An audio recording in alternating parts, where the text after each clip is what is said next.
Hey everyone, welcome back to the channel. It's Denise Salcedo, and joining me here today is none other than fellow Swiftie Tiffany Taylor. Tiffany, hey! Hey Denise! We are on a row with all of this Swiftie content, but I mean, with a new album out, there is just so much to talk about. And I know that this one was all of yours, so I do want to go ahead and have you explain to the people what's happening here today. So, Tiffany, take it away. Yes, so we are ranking Taylor Swift's #1 hits on the Hot 100. Now, Taylor has only had 6 songs ever reach #1 on the Hot 100. It is very hard to get a #1 song. And she released her debut album, her self-titled album in 2006, but it wasn't until 6 years later in 2012 when she released Red that she had her first #1 song with We're Never Ever Getting Back Together. So, I mean, many years went by where Taylor did not have a #1 hit. She came close, though, during that time. You Belong With Me peaked at #2, and we'll get into like where all the songs peaked and everything. I'll do a brief rundown, but yeah, basically what we're gonna do is we're gonna rank the #1 songs.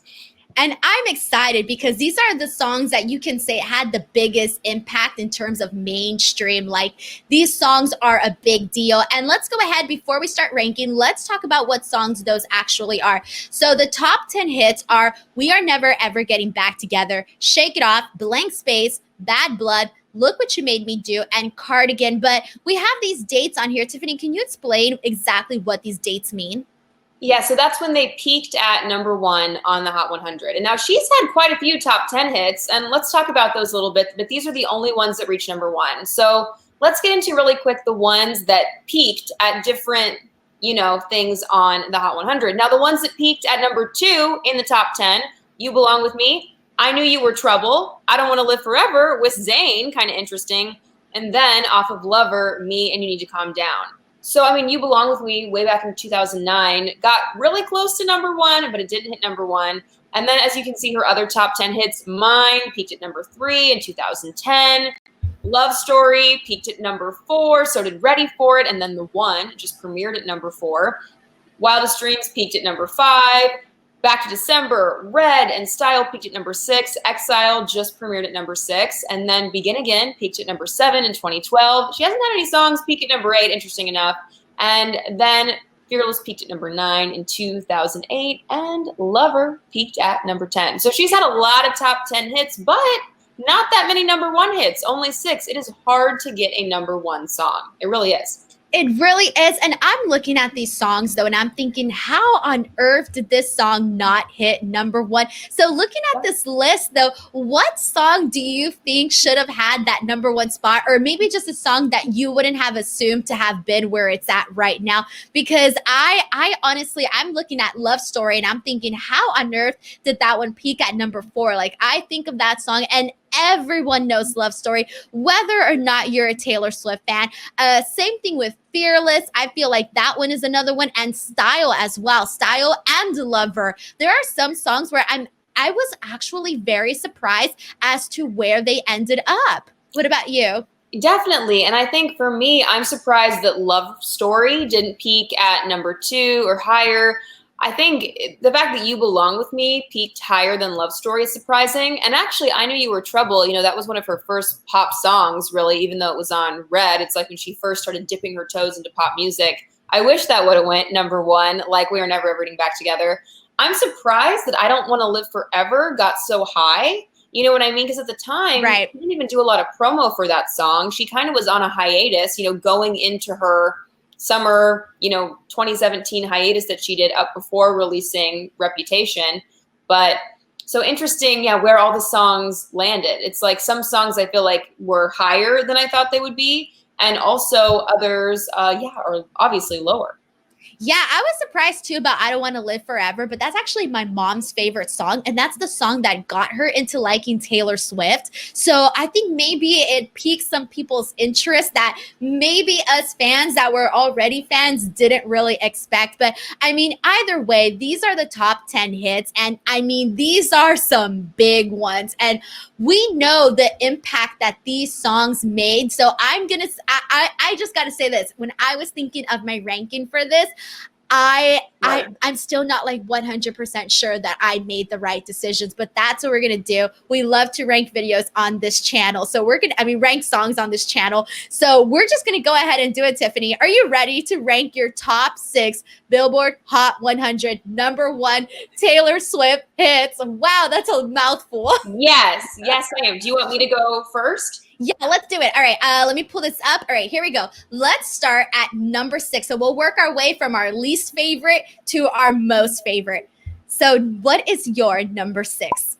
All right, so for me, it's hard because on my list, I feel like some songs I ranked just off the song themselves. Others I really thought about, like the music video or the cultural impact or performances, all those things. But because it's so tough, I think for me, number 6 has to be Look What You Made Me Do. What? No way. Oh, BTW, guys, for those of you watching, I don't know Tiffany's and she doesn't know mine. No, we don't know. I was not expecting Look What You Made Me Do at number 6. I mean, because obviously I love the video and I loved the Reputation tour and the whole era. But for me, just the song by itself compared to these other songs, I had to put it number 6. I feel the song has to be last, See, that's exactly what I was going to say. There always has to be a song that comes last. And for me, again, all of these songs were like great in terms of like music videos and stuff like that. So it's pretty interesting to see how they all impacted so highly, but at the same time, they have to be ranked low. My number 6 is going to be Bad Blood. Oh. And I know in terms of like music video stuff, like we know how, it won a Grammy, won an MTV VMA for Video of the Year. So it had some really big accomplishments, but I think in terms of how I feel about the song, I kind of like the other songs a little bit more. So because of that, I had to rank it at number 6. Okay. Alrighty, but here we go. Let's move on to number 5. Which song do you rank at number 5? For me, I think I have to rank Cardigan number 5. Oh, interesting. And I love Cardigan, but I think I haven't had enough time with it yet for it to rank higher than the other songs for me. And I think that Cardigan is that one song that is so different from all the other ones. It's the most different from all the other songs on this list. So that's pretty interesting. And I will say, though, with Cardigan, I am so happy for Taylor that she got a number 1 with this song because as we, just talked about, You Belong, oh my gosh, no, You Need to Calm Down, too many You songs, You Need to Calm Down. And Me from Lover, didn't hit number 1. Before Cardigan, she hadn't had a number 1 song since Look What You Made Me Do. So I am so proud of her for getting this number 1, but I think, it just isn't, for me, better than the other songs. So my number 5 is actually Cardigan. Oh, yes. Okay. So I had it ranked at number 5 too. And the reason for that being is because it's the most different song, but in terms of style and compared to all the other ones, but I just didn't expect it to go number 1. To be honest, I didn't see it coming. And because of that, I'm ranking it at number 5. But I do think that it's the song that most closely aligns with Taylor Swift in terms of the style that her true, like really hardcore fan base identifies her doing. So because of that, I think that it sort of had to it couldn't take the number 6 spot. It had to go a little bit higher than that. Alrighty, here we go. We are now at number 4. What is your number 4? All right, so my number 4 is Bad Blood. And I actually love Bad Blood. Oh. Even when 1989 came out, this was one of my favorite songs on it right away. Like, I do really love Bad Blood. Some people are Bad Blood haters, but I love the music video. I love the song too. I think it's a bop. On the Reputation Stadium tour when she did it, mixed with Should Have Said No.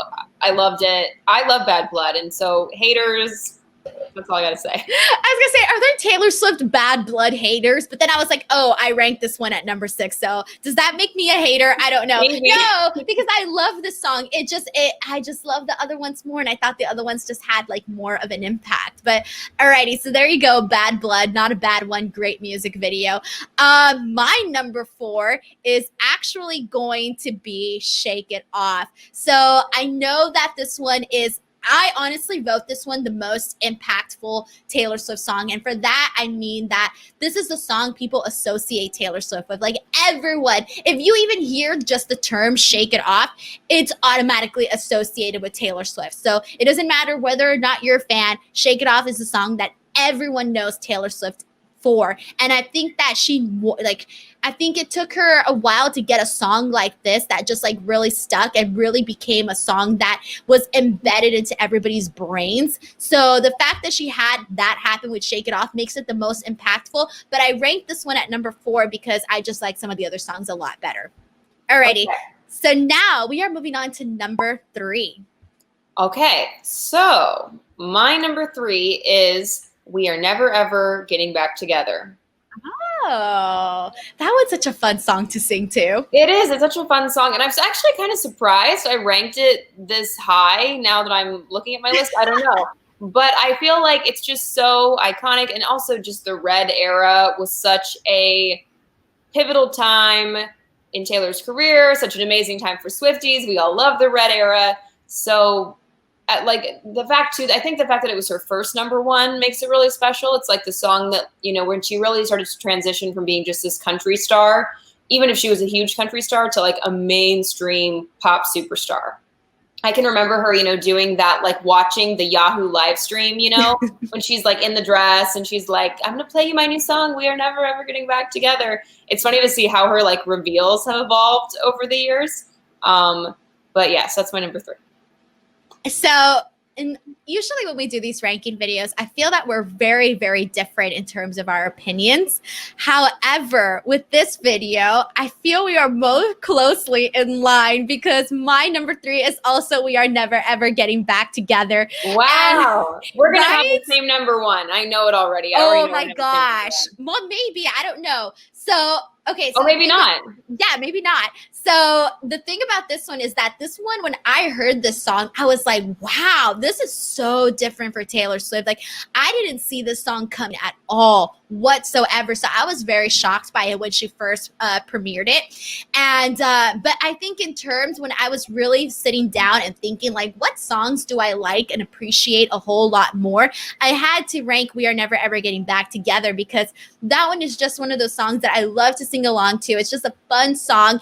And it was very, very different in terms of like the Red album as a whole. You really didn't expect to have that song on there as well. And it was total opposite from what she actually had on the album. So because of that, I have to rank it a lot higher. Woo, number 2, what is it gonna be? Now for me, number 1 and number 2, I really went back and forth on a lot, but I ultimately decided to make Shake It Off number 2.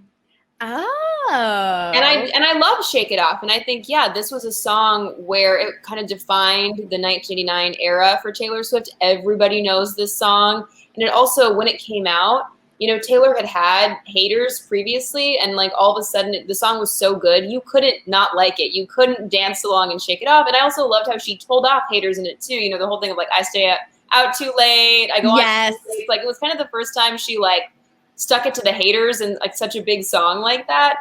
And the fact that it's like then everybody was singing along and dancing along to it and hopping on the Taylor train, as I like to say, really made it special. And so I love Shake It Off. But I think, you know, it's just not quite number 1 for me. It didn't pass with my number. Well, obviously, you know what my number 1 song is now, but Shake It Off is number 2. Well, and also Shake It Off too. I don't remember any other song having as many people do like all of these like spin-offs and all of these videos and dances. Like you were seeing schools do routines to the song. I mean, like socially wise, is that even a word? Socially wise? I don't know, that doesn't make so sense. But the point is, yeah, society. Something? There you go. Society responded to that song. That's what I wanted to say. No, you're right. Like mainstream pop culture, it was like a phenomenon. And you just said the perfect segue into my number 2. Speaking of phenomenon, Look What You Made Me Do is my number 2. And the reason for that is that this song meant so much. This song kicked off the Reputation era.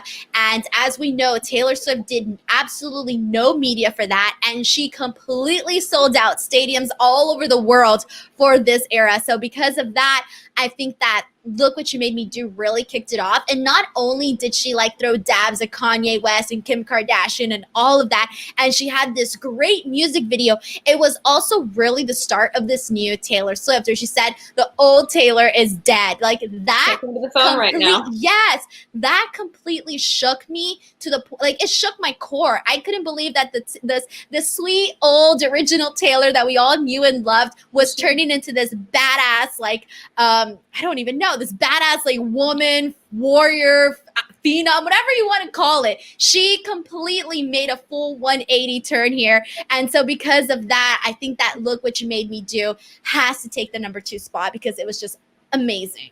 So number 1, we both have the same number 1. Should we say it at the same time? Good. Number 1 is Blank Space. See, I told you, and I even knew when I made Blank Space number 1, I was like, I know that Denise is a Blank Space stan like I am. So I saw this coming. I'll give my reason, and then you want to give yours? Go for it. Give your reason. So, well, I mean, a great song. I remember when 1989 came out, I was like, this song is different. Like, and also what I loved about it, it also stuck it to the haters. It was the first time she kind of like decided to embody a character. Everybody made her this serial dater and this crazy girl.